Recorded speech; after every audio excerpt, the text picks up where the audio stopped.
Now, welcome to our channel Maths Zone with Review. I am Sanjeev Kumar, giving you information about the speech. I have given the full information of assertive sentence, how to convert assertive sentences in a speech, direct to indirect speech, in previous videos. इन पिछले 2 videos में मैंने आपको speech के बारे में पूरी जानकारी दे रखी है। सिंपल सेंटेंसेस को हम डायरेक्ट से इनडायरेक्ट स्पीच में कैसे चेंज करते हैं। तो आज मैं सारी रूल रेगुलेशन में पिछली वीडियोस में बता चुका हूँ already. There are 5 rules, main rules. There are 5 main rules to convert direct to indirect speech, जिसके 5 नियम मैंने बताया था।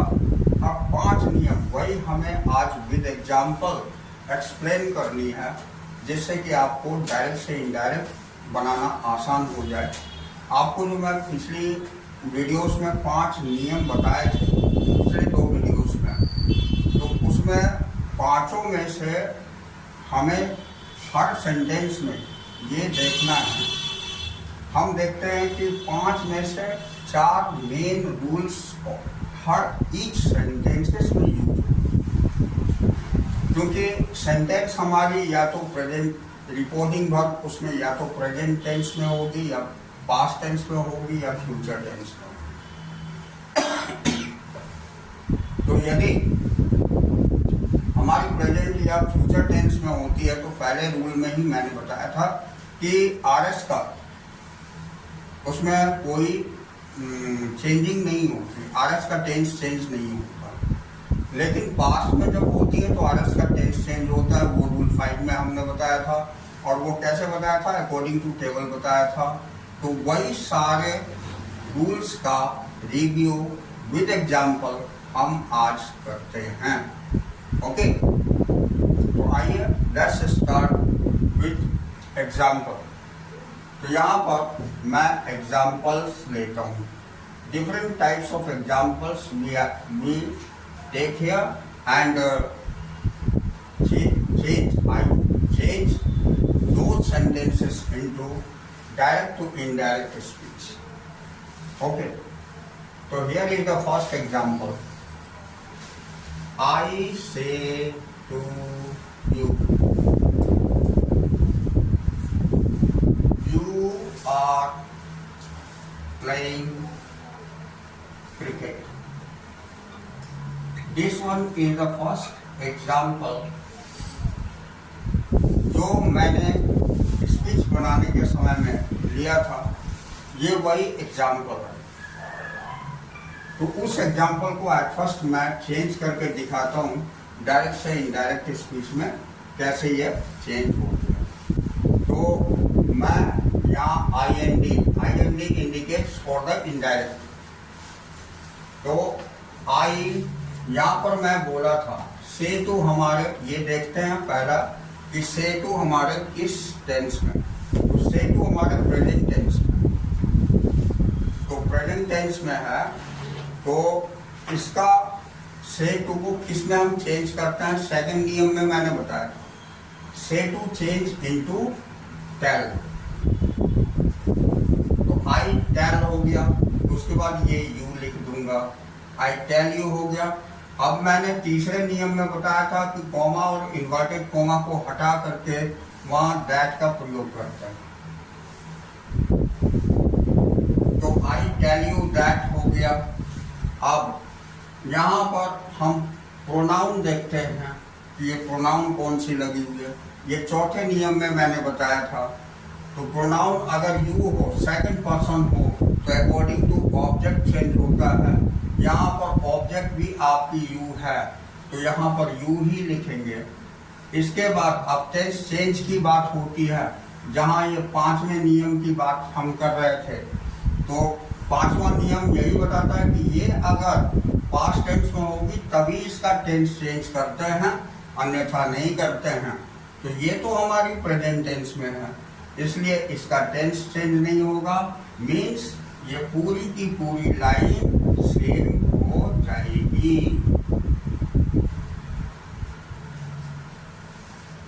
in this way, the sentence is completed here. I tell you that you are playing cricket. This one is the indirect of the first example. समझ में आई? अब जैसे second example मैं लेता हूँ, थोड़ा सा यहाँ ऑब्जेक्ट और सब्जेक्ट के अनुसार जो चेंजेस होती है उसको पहले एक्सप्लेन कर दो, ठीक है? तो आई से टू हिम, अब यहां पर यू ही लिख लीजिए, यू आर प्लेइंग क्रिकेट।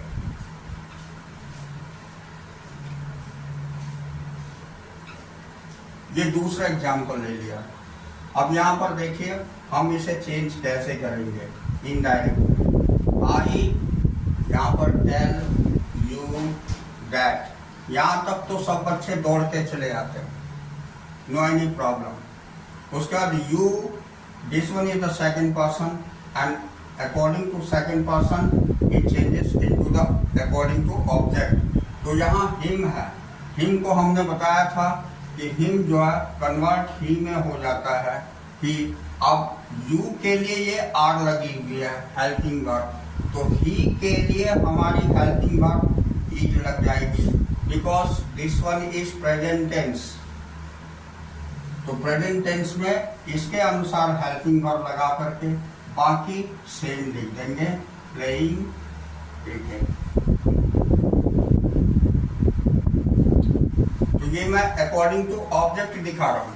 अब देखिए अकॉर्डिंग टू सब्जेक्ट कैसे चेंज होती है। तीसरा एग्जाम्पल, यहां I say to him I am playing cricket.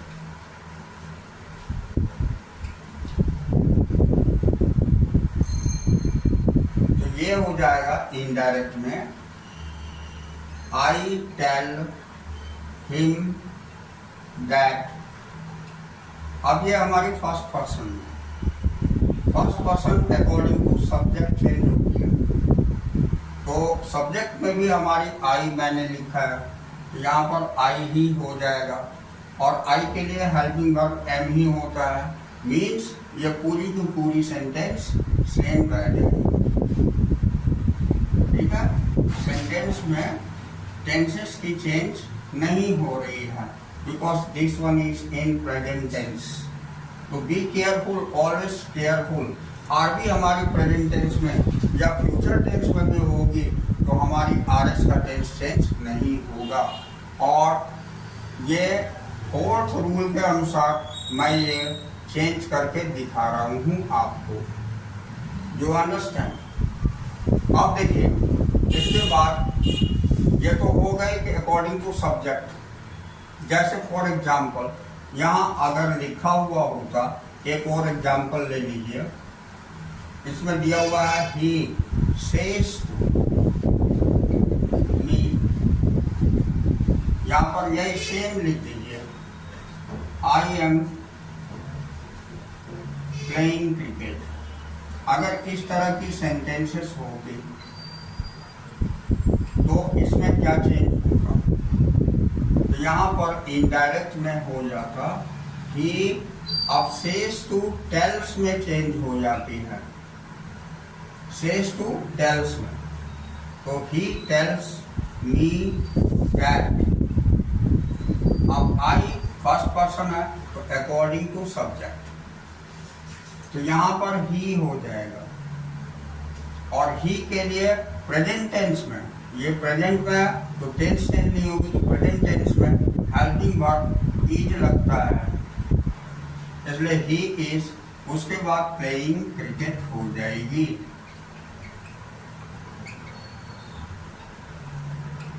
Right? तो ये आपने देखा कि according to subject and according to object कैसे चेंज होती है। और या आर भी हमारी अगर प्रेजेंट टेंस में है तो there will not be any change in the tenses in RS. Reporting speech की टेंसेस में कोई चेंज नहीं होगी, राइट। आफ्टर दैट अब मैं ये दिखाना चाहता हूं कि पास्ट टेंस के अनुसार चेंज कैसे होता है, ठीक है। तो आइए इसी को मैं थोड़ा थोड़ा चेंज करके दिखाता हूं, जिससे कि आपको सारी क्लियर होती जाएगी। ओके, तो आइए यहां पर मैं अब सेड कर देता SAID। अगर I said to you, you are playing cricket, ये होता, तो इसका चेंज क्या हो जाता मैं बता रहा हूं। आई टेल की जगह यहां टोल्ड हो जाता है, because said to changes into told. I told you that, अब यू है सेकंड पर्सन में तो ये सेम रह जाता, लेकिन अब इसका टेंस चेंज हो जाता। ये हमारी टेंस प्रेजेंट कंटिन्यूअस टेंस में है, तो उसको हम पास्ट कंटिन्यूअस में लिखे थे ये रूल 5 में कि present continuous tense past continuous tense में चेंज हो जाती है। तो यहाँ यू के साथ यू वर्ब हो जाता है हेल्पिंग वर्ब प्लेइंग क्रिकेट, ये हो जाता है। बस ये चेंज हो गई। नेक्स्ट में अगर मैं इसे सेड कर देता, I said to you, to him you are playing cricket, तो इसमें हो जाता आई टोल्ड यू दैट। ये यहाँ हिम तो ही के लिए चेंज हो गया। अब यहाँ पास्ट में है तो इसकी पास्ट में चेंज होगी। जैसा कि हमने इधर प्रेजेंट कंटिन्यूअस की ही सारी सेंटेंसेस लिखी है, बाद में मैं सारे इधर की सारी टेंसेस में कन्वर्ट करके दिखाऊंगा। पर एक सिंपल रूल मैं जान लेता हूं कि हम लोग समझ लेते हैं, ताकि आपको किसी भी सेंटेंस को चेंज करने में कोई दिक्कत ना हो, कोई परेशानी ना हो। Try to understand it better. Okay, तो यहाँ said to him you are playing cricket ये लिखा हुआ है, तो यहाँ पास्ट में है, तो यहाँ पर भी हेल्पिंग वर्ब हमारी ही के साथ वॉज हो जाएगा, ही वॉज प्लेइंग क्रिकेट, बस हो गई, राइट। अब देखिए, अब मैं बता रहा हूं, अगर यहाँ पर मैं आई सेड टू हिम और ये सेंटेंस रहा आई एम प्लेइंग क्रिकेट, तो इसमें क्या चेंज हो जाएगी, सेड की जगह यहाँ सेड टू की जगह टोल्ड कर दूंगा, आई टोल्ड हिम दैट। आई यहाँ पर आई के साथ वॉच हो जाएगा प्लेइंग क्रिकेट, बस ये चेंज हो गई। इसके बाद फोर्थ सेंटेंस में he said to me I am playing cricket, पीछे सेम रन दीजिए, तो यहाँ पर he told me that he was playing cricket. तो इन सारे में आपने क्या देखा, when are we in past tense, then the RS tense of RS is changes into the past of the same tense, because this one is present continuous tense. You have changed it into past continuous tense. So do you understand? So these are the rules and regulations to convert the direct to indirect speech in a simple way. Okay? Now I want to give you some examples of the tenses according to tense.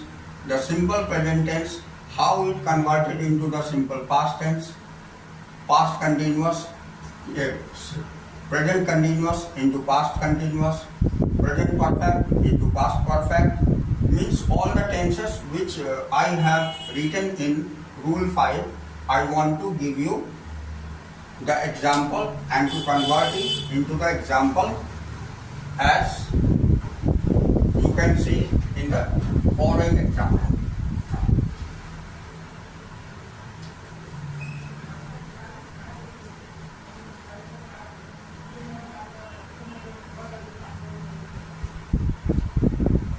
जैसे देखिए, अगर इस तरह के sentence लिखा हुआ रहा,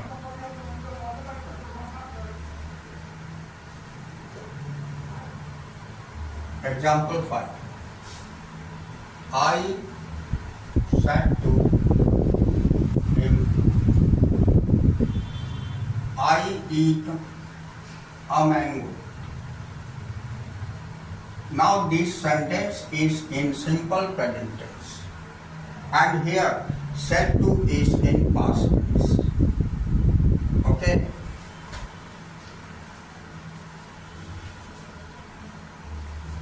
So said to is in past tense and this RS is in simple present tense. तो इसमें कैसे चेंज होगा ये हम लोग देख लेते हैं. I said to हमेशा told में चेंज हो जाती है. Him नहीं लिखा जाएगा. That अब according to subject because this one is the first person. तो first person is changes into the according to subject. तो I यहाँ उसका सिंपल पास्ट में आप जानते हैं V2 फॉर्म इज रिटन. तो ईट की जगह अब हम इसे ऐड कर देंगे. I ate a mango. That's all. Right? अब थोड़ी और भी सेंटेंस की एडवांसमेंट में हम चलते हैं. तो you said to me, you have written a letter. Suppose that this one is the sentence. Okay. तो इसका इनडायरेक्ट में चेंज हो जाएगा. You said to changes into the told me that. अब you is the second person, so it changes by the object. तो me it changes into I. Me को हम change आई में कर देते हैं ऑब्जेक्ट को. अब उसके बाद this one is past tense, ये भी पास्ट टेंस में चेंज हो गई. तो सबसे पहले इसका टेंस हम देखते हैं कि ये कौन से टेंस में है. प्रेजेंट परफेक्ट टेंस में है. तो प्रेजेंट परफेक्ट टेंस को पास्ट परफेक्ट में चेंज करते हैं और पास्ट परफेक्ट में हेल्पिंग वर्ब हमारी हैड लगती है. हैड की जगह हैड लग जाएगा. उसके बाद तीसरी फॉर्म लगती है रिटर्न. उसके बाद आ लेटर लिख देंगे. That's all. हो गई, बन गई. तो इस तरह हम देख रहे हैं कि स्पीच में हमारे हर सेंटेंस में ओनली 4 रूल्स हम अप्लाई कर रहे हैं. जैसे इसमें देखिए, ये मैं पहला रूल जो लिखा था कि अगर आरबी हमारी प्रेजेंट में हो तो उसका टेंस चेंज नहीं करते हैं. तो पहली रूल तो इस सेंटेंस में ऑफ हो गई क्योंकि आरबी हमारी पास्ट टेंस में, यानी 5वां रूल इसमें लागू हुआ. सेकंड रूल में हमने लिखा था कि आरबी निम्न प्रकार से चेंज होती है. That means RB changes into said to changes into told. Second rule लागू हो गई. थर्ड रूल में लिखा था कि कॉमा इन्वर्टेड कॉमा हटा के दैट लगाते हैं. तो सेकंड और थर्ड लागू हो गए. फोर्थ रूल में लिखा था कि अकॉर्डिंग टू ये प्रोनाउन ऑफ आरएस, प्रोनाउन के आरएस से कैसे चेंज होती है. तो यहाँ सेकंड पर्सन होता है तो अकॉर्डिंग टू ऑब्जेक्ट हो जाती है, वो यहाँ लग गई. अब 5वें रूल में लिखा था कि यदि आरबी पास्ट टेंस में हो तो इसका टेंस चेंज होता है और वो भी टेंस जिस टेंस में होती है उसका पास्ट में चेंज कर देते, वो चेंज कर दिया. तो in this way, in this example only 4 rules are applied. Second, third, fourth and fifth. तो हम इस सेंटेंस में देखेंगे तो 5 रूल जो हमने बताया, 5 रूल से 4 ही रूल लागू होते हैं, लेकिन हमें याद 5 रखनी पड़ती है, क्योंकि कोई प्रेजेंट का भी हो सकता है, तो प्रेजेंट में कैसे कन्वर्ट करेंगे वो भी जानकारी होनी चाहिए, पास्ट में कैसे कन्वर्ट करेंगे उसकी भी जानकारी होनी चाहिए, फ्यूचर में कैसे कन्वर्ट करेंगे उसकी भी जानकारी होनी चाहिए। मैंने अभी तक आपको फ्यूचर की नहीं दिखाई है, अब आइए एक एग्जांपल फ्यूचर की लेकर के देखते हैं। जैसे 7, आई शैल से टू यू, ठीक है, आई ईट आ मैंगो, तो ये हमारी फ्यूचर टेंस में, ठीक है, ये आर बी हमारी फ्यूचर टेंस में। तो इसमें क्या हो जाएगा, इनडायरेक्ट में आई, फ्यूचर टेंस में आर बी जो चेंज होगी वो शैल की जगह शैल लिखेंगे, से टू टेल में हो जाता, शैल की जगह शैल ही लिखे, अब से टू टेल में चेंज हो गया। उसके बाद यू, दैट, उसके बाद हम देखेंगे कि इसका जो टेंस फ्यूचर टेंस में होता है तो इसका टेंस चेंज नहीं करता। तो आई फर्स्ट पर्सन में अकॉर्डिंग टू सब्जेक्ट, सब्जेक्ट में भी आई है तो यहाँ आई ही हो जाएगा, राइट। उसके बाद ये सेम टेंस में होगा तो आई ईट आ मैंगो। तो डू यू अंडरस्टैंड? तो in this way we can convert easily direct to indirect speech.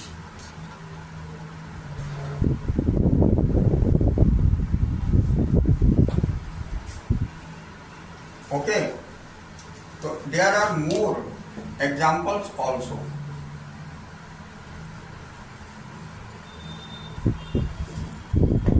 So there are more examples also. I want to give you some other examples. After that I want to explain some other rules with how can we convert the universal truth also. Okay, so some examples, or we can convert the some examples. Okay, तो अब देखिए यहाँ पर हम देखते हैं, जैसे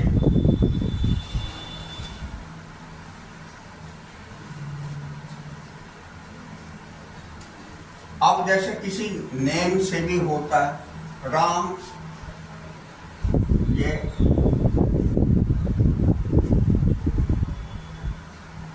मान लीजिए ये 10th एग्जाम्पल है, serial number there will not be, not required. Ram, Ram tell you, Ram से टू यू,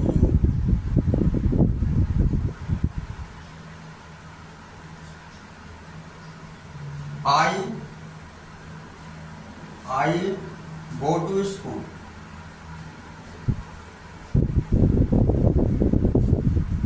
Okay, अब कुछ नेम वाले भी दिखा देता हूँ। तो राम से टू यू, राम आपसे कहता है आई गो टू स्कूल, मैं स्कूल जाता हूँ। तो how can it convert into indirect speech? तो यहाँ इनडायरेक्ट में हो जाएगा, Ram tell you that I is the first person, this one is changed according to subject. तो subject में name है तो name will be the same, Ram. Okay, Ram. अब ये go to school, because this one is the present tense, so there will be no any change in tenses. So Ram goes to, because Ram is the name, so we should have to put the SES with verb, goes to school. Ram goes to school.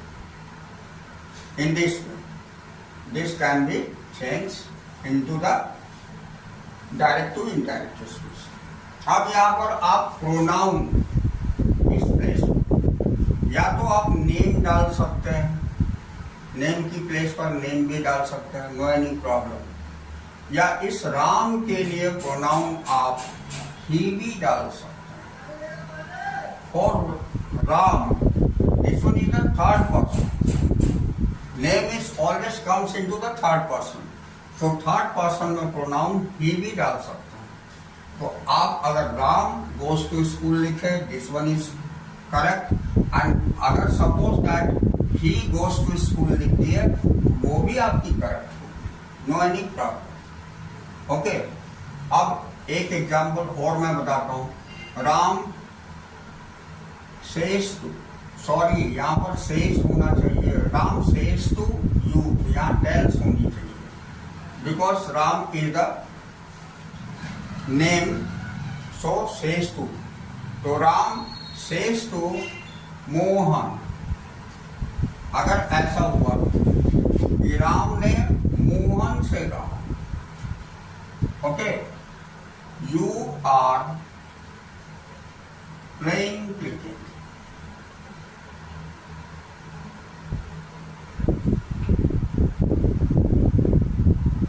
Ram ने मोहन से कहा कि तुम cricket खेल रहे हो।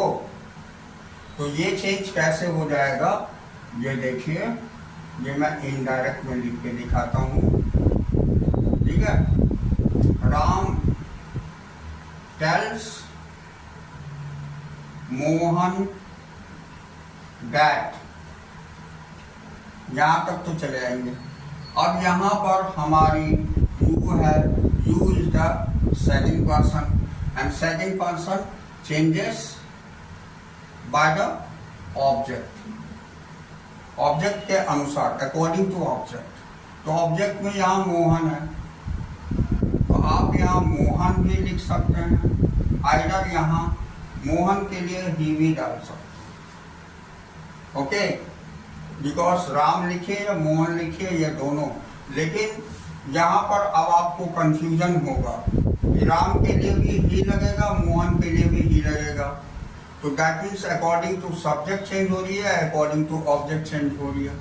इसलिए proper यही होगा कि ऑब्जेक्ट में जो नेम लिखे हुए हैं, हम उसी नेम को यहाँ मेंशन कर दें।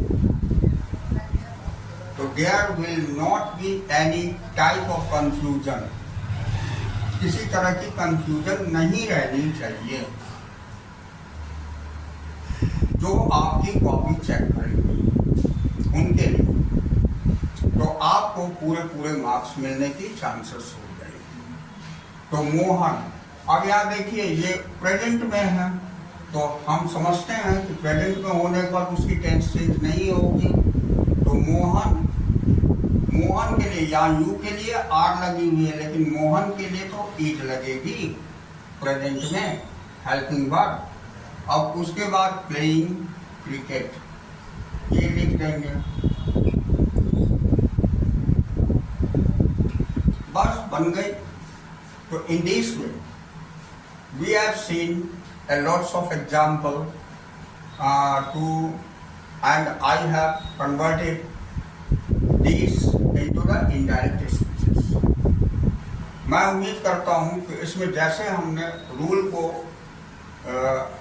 को इम्प्लाई करके, दैट मीन्स लागू करके, हमने आपको इन सारे एग्जाम्पल्स को दिखाया, तो hope you will understand it better. मैं उम्मीद करता हूँ कि आप इसे अच्छी तरह समझे होंगे, ठीक है। तो अब आइए बात करते हैं थोड़ी सी यूनिवर्सल ट्रूथ, ठीक है। तो यूनिवर्सल ट्रूथ एट फर्स्ट क्या होती है, ये मैं आपको बताता हूँ।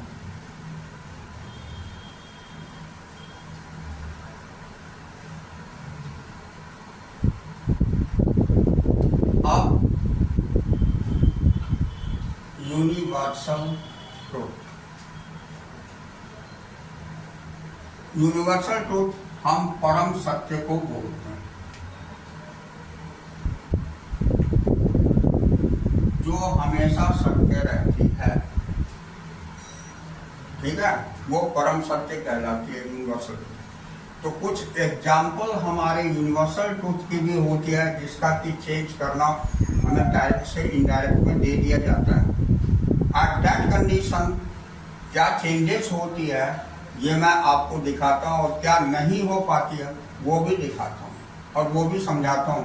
बी केयरफुल, थोड़ा सा ये ध्यान रखेंगे यूनिवर्सल ट्रूथ के सेंटेंसेस में क्या क्या कंडीशंस लागू in speeches, in converting the indirect speech. Indirect speech में कन्वर्ट करने के समय में हमें ये ध्यान रखनी पड़ती है। तो पहले एक छोटा सा एग्जांपल लेता हूँ। जैसे he says to you, man is mortal। ये मैन इज मोर्टल, ये यूनिवर्सल ट्रूथ, ठीक है। तो मैन इज मोर्टल यानी कि मनुष्य मरणशील होता है, ठीक है।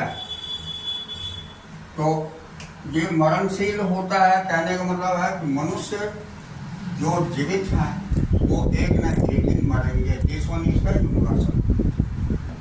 अब देखिए, इसको अगर हम प्रेजेंट में बनाते हैं, ये तो प्रेजेंट में हमने लिखा है, तो इसकी टेंस चेंज नहीं होगी। This one is very simple. तो इसका अगर हम इनडायरेक्ट में कन्वर्ट करते हैं, तो ये ही सेज टू को टेल्स कर देते हैं, यू दैट। उसके बाद ये लाइन सेम का सेम लिख देते हैं, मैन इज मोर्टल, राइट। ये तो ठीक बन गई। अब सपोज इसी कंडीशन में अगर मैं इसको, इसी एग्जाम्पल को इस तरह लिख देता कि मैं ही सेड टू यू, यहाँ पास्ट में कर, he said to you man is mortal, यही सेंटेंस सेम रखिए, ठीक है, कि मैन इज मोर्टल। ये भी आपने, जैसा कि मैं बताया कि ये आपको यूनिवर्सल ट्रूथ है। तो इसमें अब क्या चेंजेस होने वाली है अकॉर्डिंग टू, मैं रूल एंड रेगुलेशन दिखाता हूं कि अगर इनडायरेक्ट में हम ही टोल्ड यू दैट, अब यहाँ पर मैं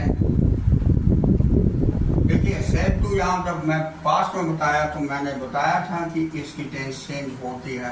अगर आप ऐसा कर देते हैं यहाँ पर कि इस की जगह पर व्हाट लगा देते हैं, मोर्टल, ठीक है। तो अब क्या हो गया इसकी मीनिंग कि मनुष्य मरणशील था, मनुष्य मरणशील था। कहने का मतलब है अब क्या मरणशील नहीं होता है, मनुष्य मरणशील था, अब जीवित रहते हैं हमेशा आजीवन। यह सेंटेंस गलत हो जाती है, इसलिए ये हमेशा ध्यान रखा जाता है यूनिवर्सल ट्रूथ में इनडायरेक्ट में चेंज करने में कोई चेंज नहीं करते हैं, चाहे वो इधर की सेंटेंस में आपको ये रिपोर्टिंग वर्ब प्रेजेंट में हो, पास्ट में हो या फ्यूचर में हो, there will be no any change. इसलिए यहाँ पर वॉच की जगह हमारी इज ही रहेगी। Be careful. तो there will be no any change in the universal truth. Okay, जैसे एक एग्जाम्पल और लेते हैं, ठीक है। ये एक एग्जाम्पल लेता हूं, he says to you 2 + 2 is 4। कहने का मतलब हो गया कि वह आपसे कहता है 2 में 2 जोड़ेंगे तो 4 होता है, ठीक है। तो 2 में 2 जोड़ेंगे तो 4 होता है। तो अब देखिए इसको हम इनडायरेक्ट में चेंज करते हैं, तो this one is in present tense, there will be no any change. इसमें तो आपकी सही हो जाएगी। तो he says to you, says को टेल्स कर देते हैं, यू दैट 2 + 2 is 4। ये 2 और 2 4 होता है। This one is right. लेकिन अगर सपोज दैट यहां मैं सेट टू कर देता हूं, तो अकॉर्डिंग टू रूल यहां पर वॉज हो जाता,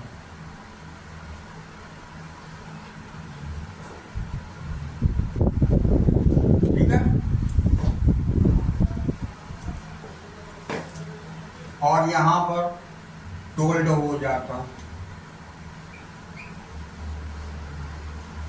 यहाँ टोल्ड हो जाता और यहाँ वॉज हो जाता। अब आप सुन देखिए जरा सेंटेंस, 2 और 2 4 होता था, अब क्या 5 हो जाता है। तो ये सेंटेंस गलत हो जाती है। तो in universal truth there will be no any change, keep it in your mind, keep it in your mind. Universal truth के कंडीशन में इसमें किसी तरह की चेंजेस नहीं होती। सो ये इजली रहेगा। तो I hope you will be familiar with speech. मैं उम्मीद करता हूँ कि आप स्पीच अच्छी तरह सीख पाए होंगे। और अब हम ग्रामर की नेक्स्ट वीडियो पर फिर मिलेंगे आपको नेक्स्ट क्लासेस में, ठीक है। That's all for today.